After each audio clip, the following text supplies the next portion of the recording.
Imagine a future where our basic economic systems, our social structures, they're not just, adjusted slightly, but really transformed Mhm. radically. Yeah, for the better.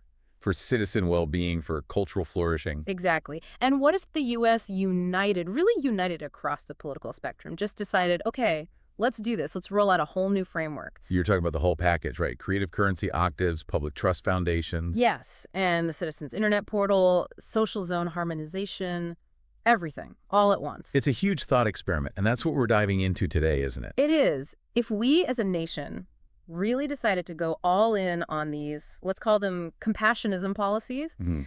how fast could we actually see results like real cohesion, stability, genuine cultural growth?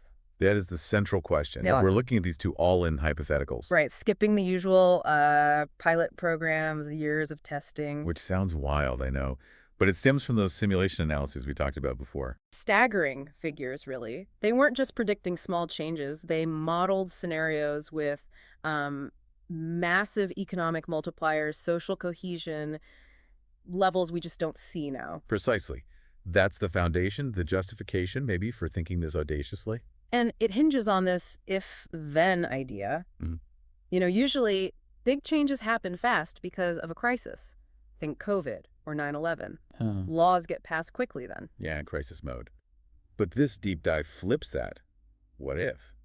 What if we didn't need a crisis? What if we just, came together for the right reasons, a shared vision? That's the core exploration. Can collective positive will be as powerful as crisis response? Yeah. So we'll compare this super bold 3-month sprint Yeah, the Thanksgiving Day launch idea. to a more, let's say, methodical 7-year roadmap, but both aiming for the same integrated system. Okay, so let's unpack this idea of a united nation, because both plans, sprint or marathon, they rely on some really significant assumptions about unity. They absolutely do. It's kind of baked into the premise. How do these plans shift what we even expect from government and, well, from ourselves as citizens? It's a total rethink. The documents, the roadmaps, they spell it out. Mm. Full bipartisan support, like legislative supermajorities, Okay. and huge public backing, over 70% approval ratings. That's not just political alignment, it's cultural consensus. A society saying, yes, this is the direction. Exactly. It implies a level of trust, doesn't it, between people and their government. That's quite profound. And it's not just politics, is it? Both plans assume this deep commitment to automation, efficiency, Yeah. sustainability, built right in. Yes, baked into the design. Yeah. Plus, the funding model relies on progressive taxes and, interestingly, efficiency gains from the new systems themselves. So it's not just new policies, it's a whole new way of thinking about how society functions, embraced everywhere. That's a really key point. It suggests it's more than an agenda, it's a shared understanding of what matters for the future. So circling back to that idea, instead of reacting to crises, maybe some of which people even claim are engineered, Right, that whole debate. we just choose to build something better, proactively. That's exactly the exploration here. Yeah. What could that kind of positive collective will actually achieve? All right, let's jump into scenario one then. The 3-month Thanksgiving Day sprint. This is the really audacious one. Delivering a compassionate meritocracy super fast. And just to clarify, compassionate meritocracy, Yeah. we mean a system where merit includes things like social contribution, ethical innovation, community building, but basic needs are met, guaranteed. Right. And this plan says CCO, PTF, CIP, SDH, all launched on the same day. Yeah. And all at once push. It's huge. So, month one, infrastructure prep. How does that even begin to lay the groundwork for something this massive? It's more than just setting up desks. Oh, absolutely. Month one is like a legislative whirlwind. It's not just the Treasury getting ready to issue basic units that new digital currency citizens get. Okay. It's enacting a whole suite of laws. Think like a 21st Century New Deal, an Emergency Economic Stabilization Act, Public Trust Housing Authorization, or Universal Healthcare Choice Act. That's the Medicare for All option, but crucially, keeping private insurance too. And all while pushing this core message: economic security, democratic choice, cultural renaissance, community ownership. It's full mobilization. That timeline is incredibly aggressive. So then month two is registration and platform development. What's the focus there to get people and systems ready so quickly? Especially things like the creator collectives. Yep. Month two is about getting the digital and community structures up. Creator collectives open registration, but they need 50 members minimum. Why 50? It's about ensuring real community involvement. not just one person's project. It encourages genuine collective action from the start. Makes sense. Then the business portal launches, with tools for restaurants, grocery stores to figure out capacity for handling basic units. And critically, the Citizens Internet Portal, the CIP, gets built and security tested. And the CIT isn't just a website, right? No, it's the dashboard for your basic units, tools for democratic voting, business directories, managing your creator profile. Okay. It even has AI to help analyze policy proposals.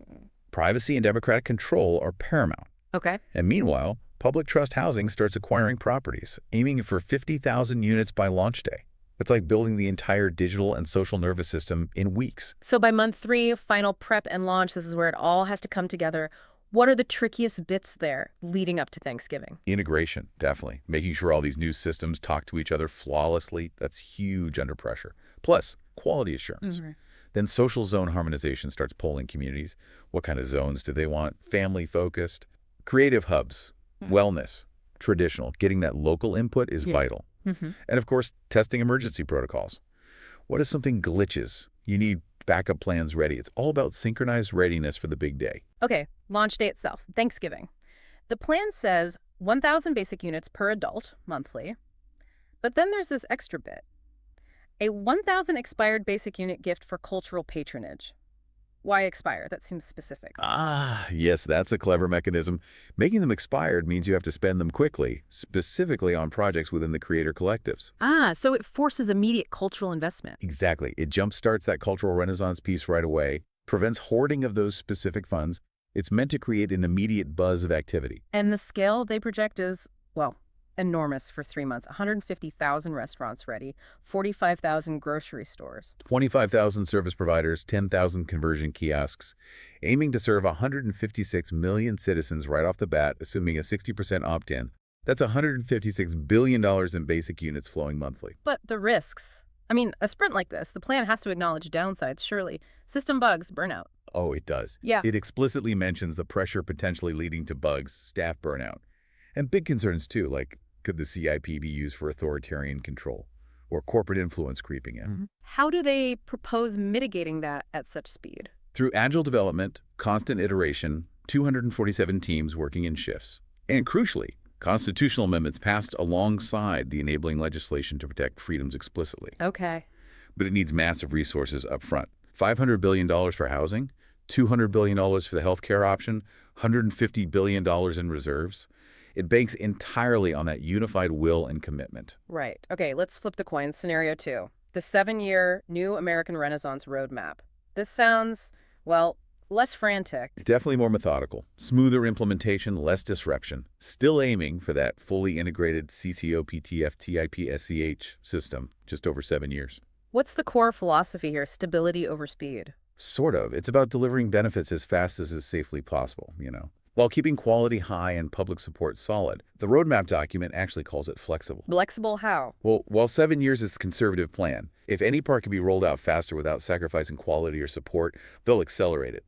Maximize good impact, minimize the bumps. So, year 1.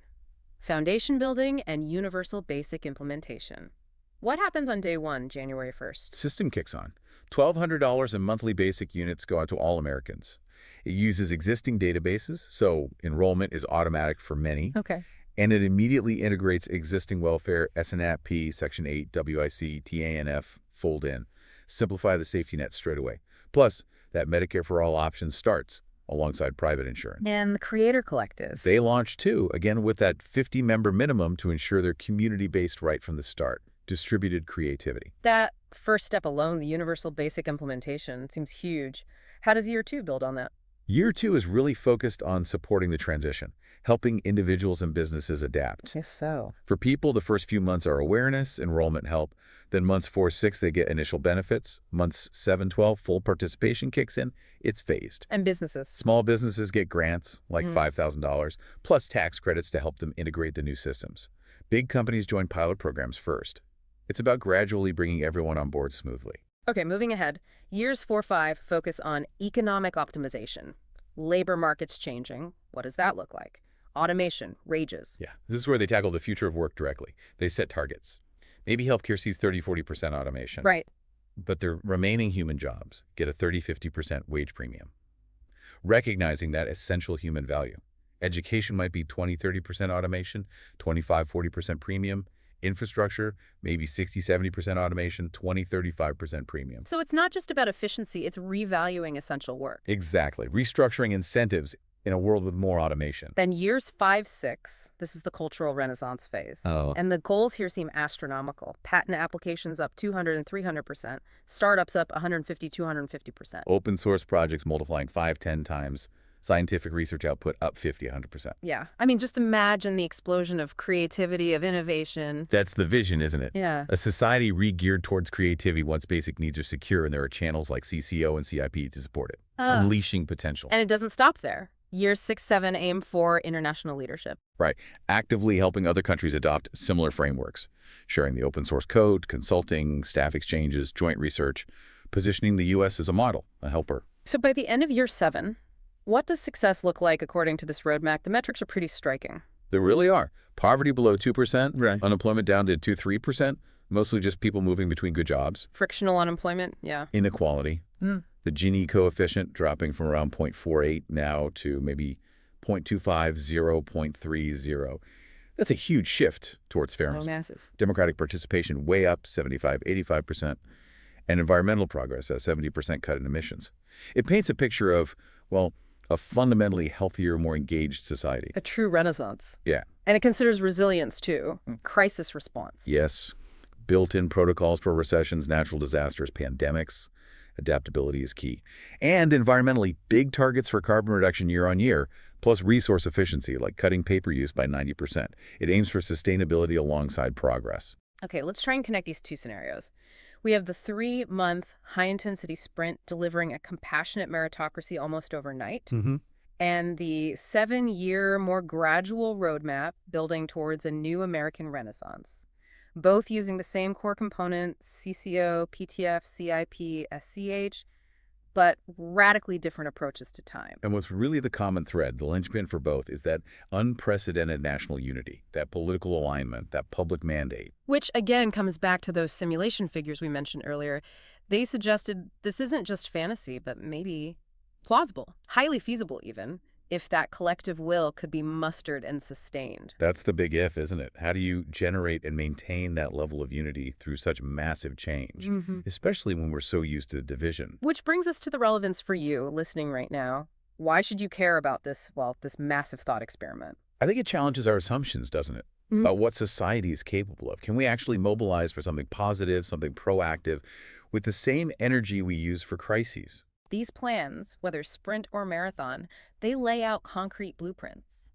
They show how, if we did decide collectively to move forward with this kind of shared purpose, how we could reshape things, our economy, housing, how we govern ourselves, our social connections. Towards, hopefully, greater well-being and a richer culture. It's a tangible vision, not just abstract ideals, a pathway for consciously building something different. So we've explored these two potential paths for United America embracing this compassionate meritocracy idea. One incredibly fast, one more measured, both envisioning deep systemic change, but driven by choice, by will, not by emergency. Right.